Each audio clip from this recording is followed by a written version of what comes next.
All right, welcome to Algebra 2. Today we're going to be talking about the quadratic formula. This is lesson 2.6. Let's get into it. So when we talk about a quadratic equation, here we have it in standard form, okay, with ax squared plus bx plus c equals 0. So we're solving it, remember, so when we solve it, we're finding the zeros. It can be solved by using this thing here. This is actually the quadratic formula. At the end of the video, I can show you how it's derived, but for now, we're just going to kind of memorize this formula. These letters represent the same letters that are in our quadratic equation. So we just basically replace whatever the value for b is here, the value for a goes there, and then the value for c goes here. It'll give us the zeros without having to do anything. All we have to have our quadratic formula, our quadratic equation just has to be in standard form. So let's try it on our first example here. So the first thing I did was I labeled which is a, b, and c. Next thing I do is I always rewrite my quadratic formula. So I have negative b plus or minus the square root of b squared minus 4 times a times c, all divided by 2 times a.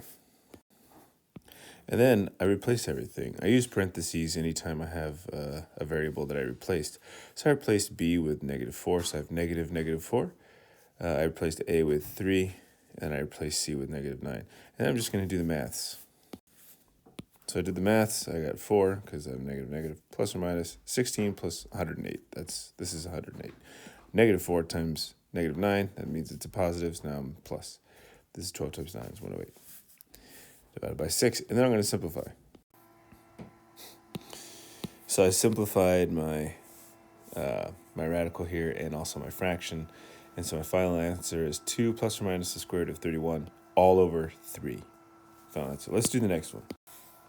Every time I do a problem, I always rewrite the basic formula, the quadratic formula, before I start substituting values in. This helps me memorize it. You need to write it down so it'll help you memorize it. It's like repeating a phone number over and over. Now I'm going to plug in my values and simplify. Pardon me, plug in my values, simplify, or do the maths, then simplify. So I plugged in my values. Here's my a, b, and c. So b is negative 2, a is 3, c is 7. I do the maths, and then I simplify. I have a negative under the radical, which means I'm going to have a complex answer, complex number. So this is 2 plus or minus 4i. 80 is 16 times 5. 16 is a perfect square. That's why you get 4. And because it's negative, I pull out an I. And times the square root of 5 divided by 6. Simplify further by factoring a 2 out of everything, and I get 1 plus or minus 2i times radical 5 divided by 3. Last example. This is not in standard form. So I have to solve, in order to solve the quadratic equation, I need it equal to 0. So I move all of these things over to the left, leaving a 0 on the right. So 6x squared minus 7x minus 20. Again, I rewrote my quadratic formula. I labeled my a, b, and c, so I know which one's which. And I'm going to plug these values in here. Do the maths, then simplify. Okay, follow with me, please. We have the substitutions here. We did the maths. Then I did more maths to simplify it. As luck would have it, the square root of 529 is 23. So I have 7 plus or minus 23 divided by 12. I first do 7 plus 23, which is 30, divided by 12. Simplify, 5 over 2.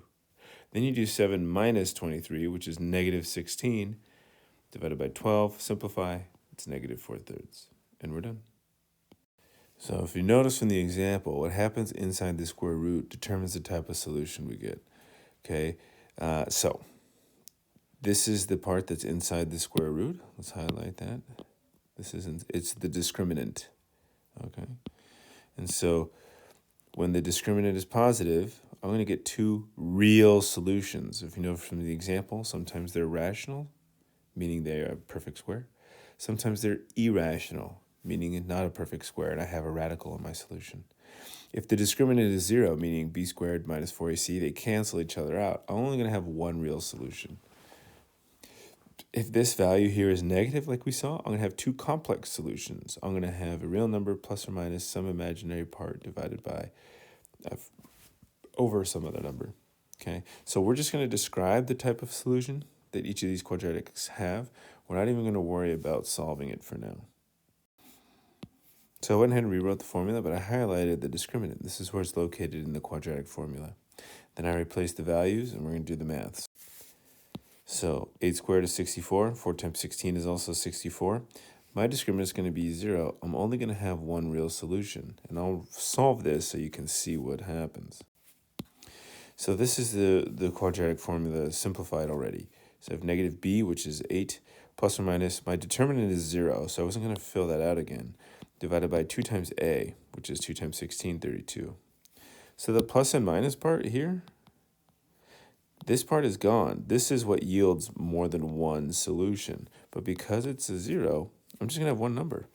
Negative 8 over 32, which is negative 1/4. Let's find the discriminant of this one, and we won't solve. Again, I labeled A, B, and C because this is in standard form. It's easy to do that. I rewrote the entire quadratic formula. You need to rewrite the entire quadratic formula. It helps you memorize it. Now I'm going to just plug in my values for the discriminant to see what type of solution I have. So I plugged in my values for B, A, and C. I get 25 minus 48, all under the square root, all under the radical. So I have square root minus 23. I have a negative value in the discriminant. The discriminant is going to be negative, which is the value under the radical, but I just keep writing the radical so we know where it is. So I'm going to have two complex solutions. Okay, I'm going to have negative b plus or minus this value divided by 2 times a. Make sure you write every time the quadratic formula when you are solving. It helps you memorize. Okay? Understand the discriminant and what it means.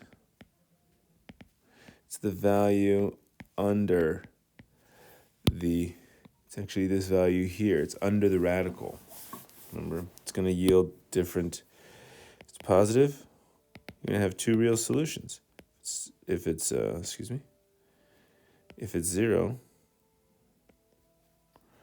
you're going to have one solution. It'll be real. And if it's negative, you're going to have two complex solutions. Hope this was helpful. Make sure you write this down every time. Good luck.